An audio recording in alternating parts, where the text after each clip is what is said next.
Irvine honors Bill Woollett, who served as the first city manager of Irvine, which incorporated in December 1971.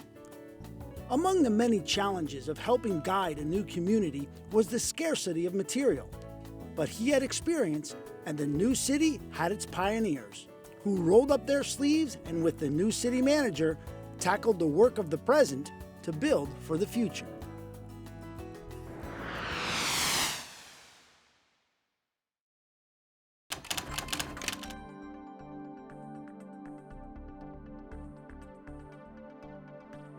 Obviously, there's no one who is a better storyteller from personal experience, having been here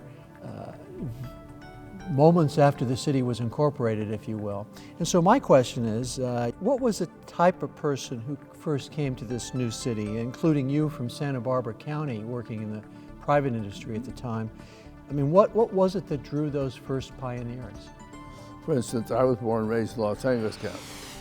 And I worked there in the early years. I didn't want to raise my kids in Los Angeles County, just because of the lawlessness and what I perceived as mismanagement. So I looked for another place. That's one of the reasons we went to Santa Barbara.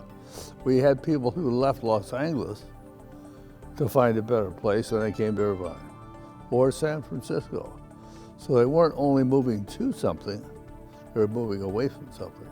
I sort of come from a family of architects and builders and artists and that kind of thing. We like to create things and make things different. I just like being a city manager. And I like to get there first. And this was particularly appealing because my other cities had been built a long time. They may have been created as a city, brand new, but they were built around the turn of the century. And they had a lot of old stuff that needed to be fixed, and a lot of things that were wrong with them. And it was great to start with a clean ballot, which is really what we had in Irvine. And that's the big thing that drew me to Irvine. You know, I was happily up in Santa Barbara for that big project on the coast, and it was, you know, I could have stayed there the rest of my life. But the chance to get involved with a single owner, but very unusual, what are the potential? And is there an opportunity to make a difference?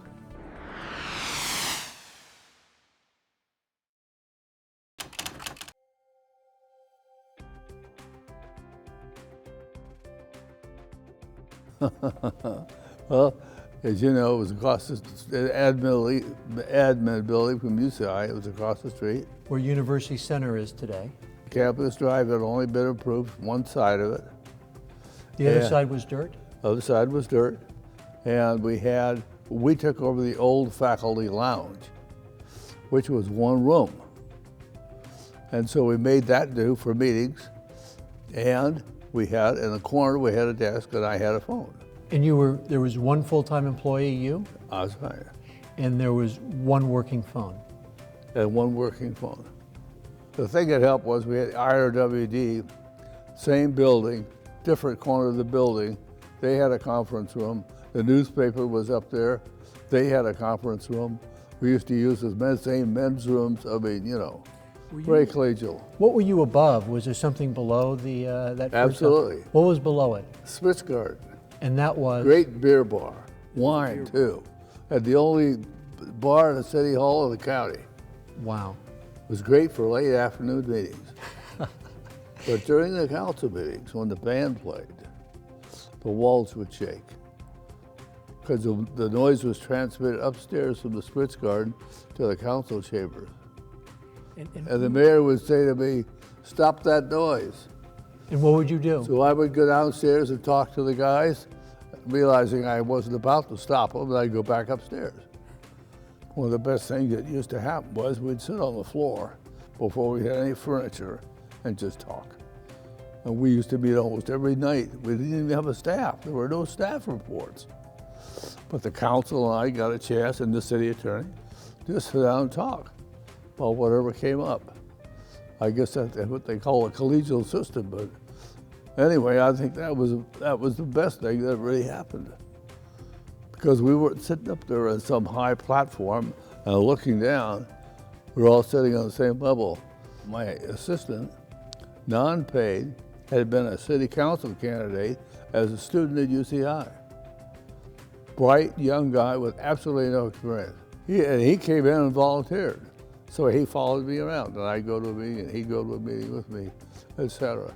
We had other people in the community. We had a woman whose dad had been the mayor of Los Angeles, who voluntarily came in and was the city clerk until we got around appointing one.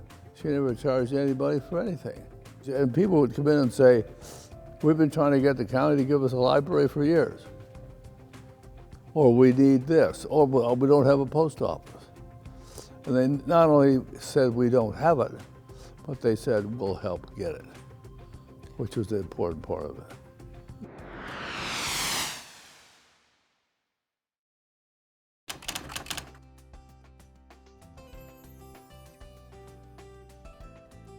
They were the pioneer, they came first. And I think it was important that early on, we developed a relationship with them. I think in the first place, it was a resource for educated, interested people on the staff and on the faculty. I think their very presence, what they did to land values, and what they did to the creation of businesses, I think they were a major factor. They allowed some of us to lecture over there. Outsiders that could just teach one class, which was really fun.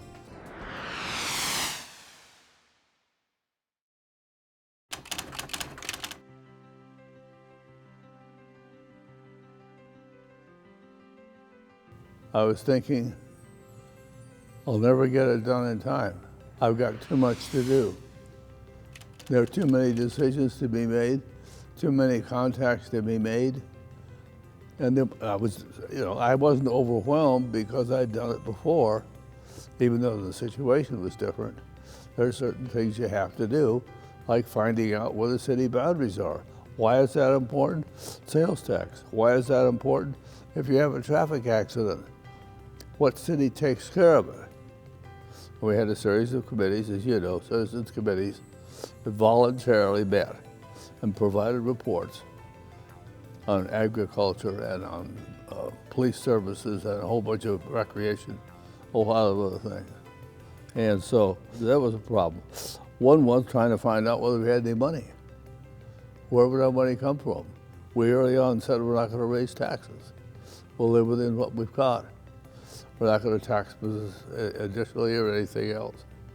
So that was, obviously. Developing a relationship with our neighbors. We reached out to the cities of Newport Beach and Costa Mesa and Santa Ana and Tustin, so we could work together on common problems, etc. Finding good people. We've early on decided we aren't going to have a traditional city structure. It's got 15 or 20 departments. We're going to have 5. Wow. We still have 5. Mm-hmm. And then everything that brings, you just have a team of 5 department heads, city manager, city attorney, etc., which is sort of like an executive committee, which is a very good way to do it. It's hard to find people. How do you find somebody who has experience as a police and a fireman? How do you find somebody who's a finance person, who's a personnel person, they know that have the techie side of it, so that it's hard to find the organization's people. Others, like recreation, community services, that was easier, because most cities have them.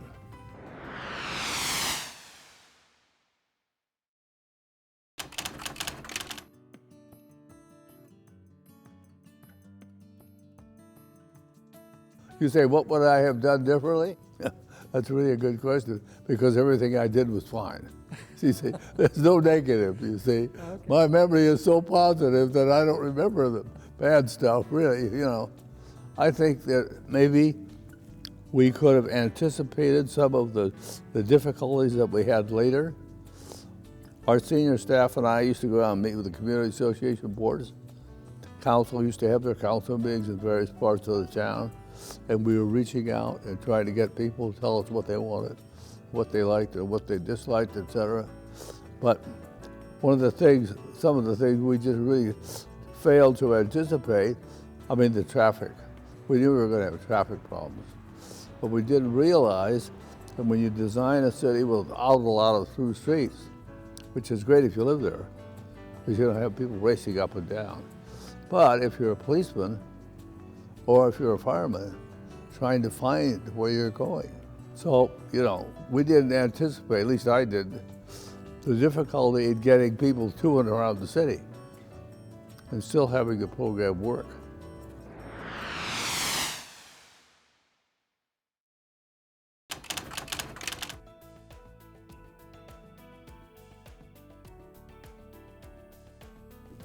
The Irvine Company reached out to me. The president of the company called me and introduced himself, said, come to lunch, which I did, and he had all of his department heads there.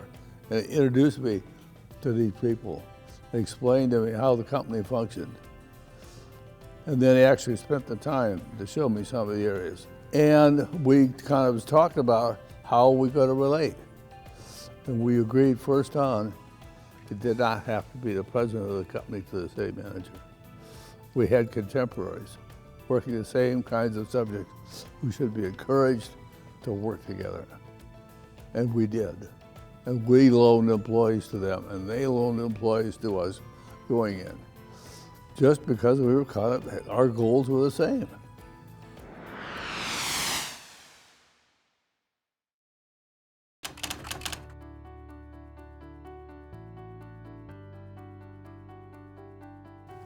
One, having a good plan, review it often, look at the revenue side, and carefully consider the effect on the city's ability to do what they want, their decisions make as they go along.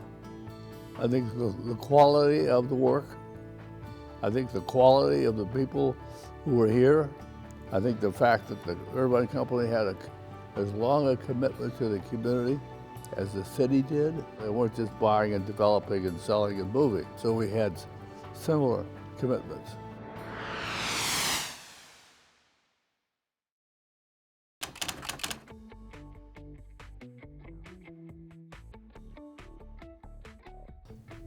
I think even more important than that is our relationship with the people that we serve. I think the situation that we developed initially of asking and listening. A good example is television coverage. When we became a city, cities were arguing with television companies about having access or whether the city's power could be used. One of our neighbors was having a real wrestling match with an old city. And I said to the council, eventually we're going to have to do this. It's the right thing to do. That's what the law says. So let's voluntarily do it. And we'll work with our cable company and we'll do it in a tasteful, effective way. And we did.